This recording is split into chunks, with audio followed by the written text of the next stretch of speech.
انسان کی کامیابی اور ناکامی کا ایک معیار ہے جو ہمارے سامنے آ رہا ہے، اور یہ ہر شخص جانتا ہے کہ ہم جو بھاگ دوڑ دنیا میں کر رہے ہیں، صبح سے شام تک کی مشقت، آپ لوگ اکثر اپنے گھر والوں کو چھوڑ کر آئے ہوئے ہیں یہاں، کتنی محنت ہے، کتنی مشقت ہے، کتنی مشکلات اٹھا رہے ہیں، لیکن یہ سب کچھ کیوں کر رہے ہیں؟ کامیابی کے حصول کے لیے۔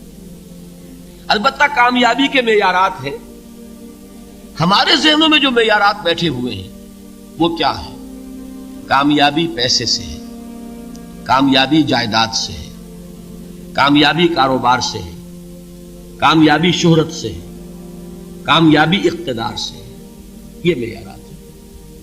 جو جتنا دولت مند اتنا کامیاب، جو جتنا مشہور اتنا کامیاب، جو جتنا پاپولر اتنا کامیاب، جو حکومت پر پہنچ گیا کامیاب، جس نے بڑا کاروبار جما لیا کامیاب، جس نے بہت جائیداد بنا لی کامیاب۔ یہی ہے اصل میں ساری بس کی گانٹھ۔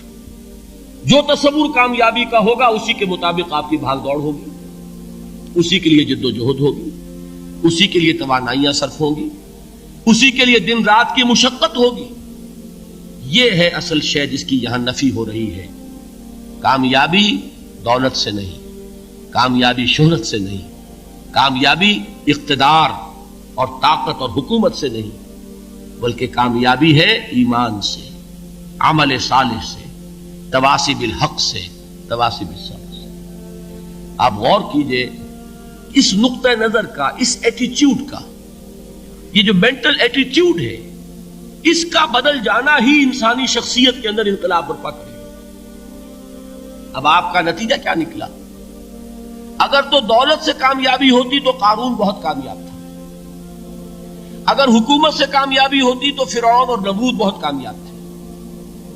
کامیابی ان سے نہیں ہے۔ کامیابی انسان دولت میں قارون کی دولت تک پہنچ جائے اور دنیا میں دبدبہ اور اقتدار اور سلطنت اور حکومت کے اعتبار سے وہ نمرود اور فرعون کا مقام حاصل کر لے، وہ ناکام ہے، خائب ہے، خاسر ہے، برباد ہے۔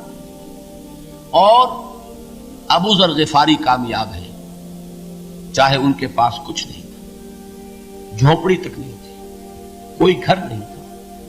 حضور نے فرمایا ہے اللہ کے کچھ بندے ایسے ہوتے ہیں جو کسی محفل میں جانا چاہیں تو انہیں اجازت نہ ملے، جو کہیں اگر رشتہ کرنا چاہیں کوئی ان سے رشتہ کرنے کو تیار نہ، کہیں کوئی سفارش کرنا چاہے تو ان کی کوئی بات ہی نہ سنے۔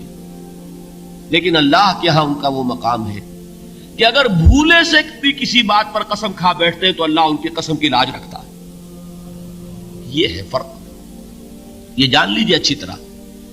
اس بات کا مان لینا آسان، اس پر سبحان اللہ کہنا آسان، لیکن اس کے مطابق آپ کے اپنے ذہن کا بدل جانا بہت مشکل، اس لیے کہ ہم متاثر ہوتے ہیں اپنے ماحول سے۔ وہ بڑا محل ہے، دیکھ کر ایک دفعہ جھرجھری آتی ہے، وہ بڑی سی 20 فٹ لمبی کار سناٹے کے ساتھ آپ کے پاس سے گزر گئی، ایک دفعہ اعصاب کے اندر ارتعاش ہوتا ہے، محسوس ہوتا ہے بڑے یہ نصیبے والے لوگ ہیں، بڑے خوش نصیب، بڑے کامیاب، حالانکہ کچھ معلوم نہیں کہ یہی سب سے بڑی بد نصیبی ہو سکتا ہے کہ یہی سب سے بڑی ناکامی ہو۔ اگر ذہنوں میں یہ بات بیٹھ جائے کامیابی کس شے سے، یہی وجہ دیکھیے قرآن مجید میں بارہا آپ دیکھیں اولئک هم المفلحون، یہ ہے لوگ کامیاب ہونے والے۔ آج یہ آپ نے نماز میں وہ آیات سنی، یا ایھا الذین آمنوا ارکعوا واسجدوا واعبدوا ربکم وافعلوا الخیر لعلکم تفلحون۔ اے ایمان والو، رکوع کرو، سجدہ کرو، اپنے رب کی پرستش اور بندگی کرو اور اچھے کام کرو تاکہ تم کامیاب ہو جاؤ۔ تو کامیابی کن چیزوں سے ہے؟ یہ ہے سب سے بڑا سبق۔ یہ ہمارے دل میں اگر بات بیٹھ جائے، ٹھک جائے، تو زندگی بدل جائے گی، صبح و شام بدل جائیں گے، نقشے بدل جائیں گے، بھاگ دوڑ کا رنگ بدل جائے گا، ویلیو سٹرکچر بدل جائے گا۔ آج وہ ایک چیز نہایت اہم نظر آ رہی ہے، کل نہایت غیر اہم نظر آئے گی۔ جیسے کہ حضور کی حدیث ہے مالی ولی دنیا، مجھے تمہاری اس دنیا سے کیا سروکار، انما مثلی کراکب استظل تحت شجرۃ ثم راح فترکھا، میری مثال تو اس سوار کی سی ہے جو تھوڑی دیر کے لیے ایک درخت کے سائے میں ٹھہرتا ہے سستانے کے لیے، پھر وہ اپنا راستہ لیتا ہے، اسے اس درخت سے مستقل تعلق اس کا نہیں ہے، وہ اس کا گھر نہیں، وہ اس کی منزل نہیں۔ اسی طرح یہ دنیا میرا گھر نہیں ہے۔ اب دیکھیے ہم کہتے ہیں انا للہ و انا الیہ راجعون، ہم تو مسافر ہیں، ہم اللہ کے پاس سے آئے، اللہ کی طرف ہمیں لوٹ جانا ہے۔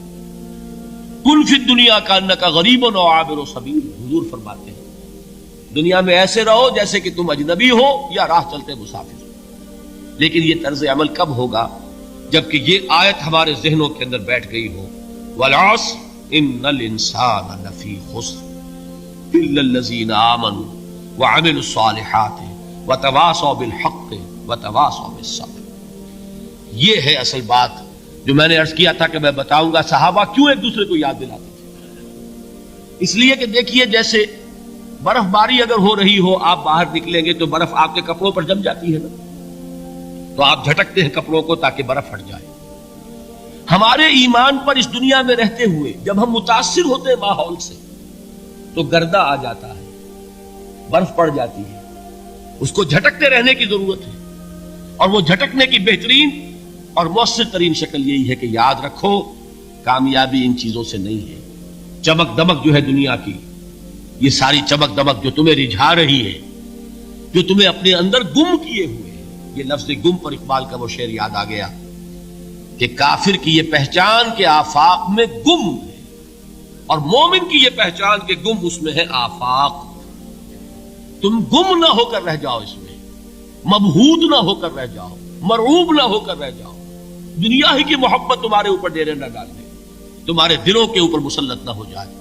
لہذا تازہ کرتے رہا کرو، والعصر ان الانسان لفی خسر الا الذین آمنوا وعملوا الصالحات وتواصوا بالحق وتواصوا بالصبر۔ پھر یاد کر لو، پھر تازہ کر لو اپنے اس یقین کو کہ کامیابی دولت سے نہیں، کامیابی ثروت سے نہیں، کامیابی اقتدار سے نہیں، کامیابی شہرت سے نہیں، کامیابی جائیداد سے نہیں، کامیابی ہے ایمان سے، کامیابی ہے عمل صالح سے، کامیابی ہے تواصی بالحق سے، کامیابی ہے تواصی